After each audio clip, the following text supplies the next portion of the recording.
Assalamualaikum warahmatullahi wabarakatuh. We meet again in online class 13. Today is 9 April 2020. So we're going to do in the class today. I'm going to cover the rest of question in DC 0.DC024. The question given you last previous days.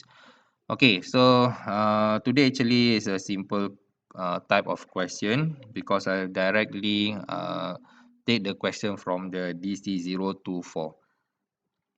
Okay, first question. So the first question is explained about the algorithm. So algorithm is a step-by-step of instruction that transform input into output. The question is explain one technique to represent algorithm. So you need to explain. Number one, you need to define what is the technique you choose. There are two techniques, which is flowchart and pseudocode. So choose only one, and then don't forget to explain. So one mark for the correct technique, the other marks is for correct explanation. Okay, so how to explain? So I given here the explanation from the notes. So pseudocode is a written statement of an algorithm using a semi-formal language with limited vocabulary. Meanwhile, flowchart is a set of standard shape boxes that are connected by flow lines to represent an algorithm. So you need to memorize three things here.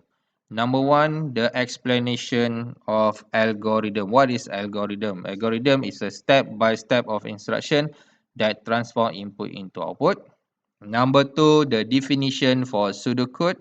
And number three, the definition for flowchart. Okay. Okay, so we go for the next question. Question 2.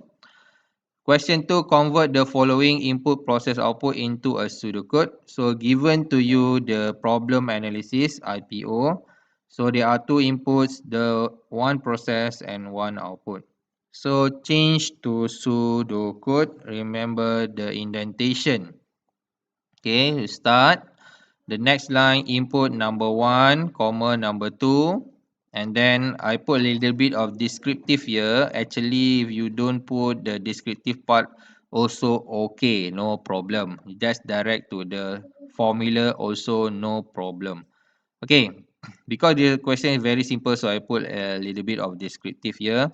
Calculate total, so total equal to number 1 plus number 2, and then display total, and then stop. Okay, look, when I put a descriptive here, a little bit indentation is needed here for total. Okay, otherwise you can put it in the straight lines. Okay, so next question. Question 3. Also write a pseudocode to convert meters to kilometers. So write the pseudocode to convert meters to kilometers. See, this is the pseudocode. Start and then get the input meters, input data for meters. And then also I put a descriptive sentence here, convert meters to kilometers. And then the formula, kilometers is equal to meters times 0.001. And then display kilometers. And then don't forget to put stop. Okay, that's all question 3. Okay, proceed with question 4.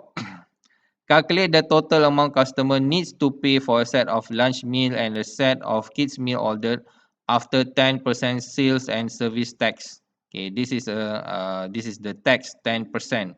These are not two tax. These are not sales and service tax. These are SST, single tax. 10% of single tax are charged.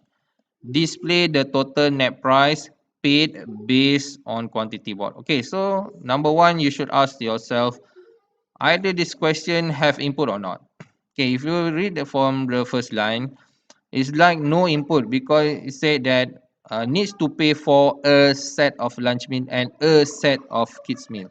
Okay, but if you read until end, the last sentence said that display the total net price paid based on quantity bought. Okay, so the sentence based on quantity bought, meaning that it has an input where the input is quantity. Okay, so next time please read until end each of the question. Okay, so given table and the price of lunch meal and kids meal. So you need to create the flow chart. Okay, draw a flow chart. Okay, for a given problem. Okay, next. This is the flow chart. So start the shape, the arrows. Okay, just involve a sequence type of flow chart. And then the input. So there are two input, which is quantity lunch meal, quantity kids meal. Okay, there are two input. And then the total, the formula of total equal to quantity lunch meal times 7.90 plus quantity kids meal times 5.70. Okay, so you need to use the X sign for times. Don't use the asterisk. This is a flow chart. You need to use the X sign. Okay. Next, get the text. So the total stack equal to 0.1 times total. After you get the text, so the net price is the total plus the total tax. These are the next net price. And then don't forget to display your net price and then stop. Okay, that's all for question 4. And the last question. Okay, so today all is a simple like question. Okay. So write a pseudocode that displays speed is normal if the speed is less than or equal to 70 km per hour. If the speed is larger than 70 km per hour, display speed is abnormal. Okay, so how to write the pseudocode? So you know that is involved the selection because of the if here and the condition there. Okay, so we start and then get the speed, input speed. And then if speed is less than equal to 70, use this sign. Don't use the Java sign. Okay, use the mathematical sign. And then display speed is normal. Else display speed is abnormal. And then don't forget to end if and stop. Okay, so these are all 5 questions we have discussed today. Uh, okay, until we meet again tomorrow, inshallah, for our next online class. Okay, thank you very much.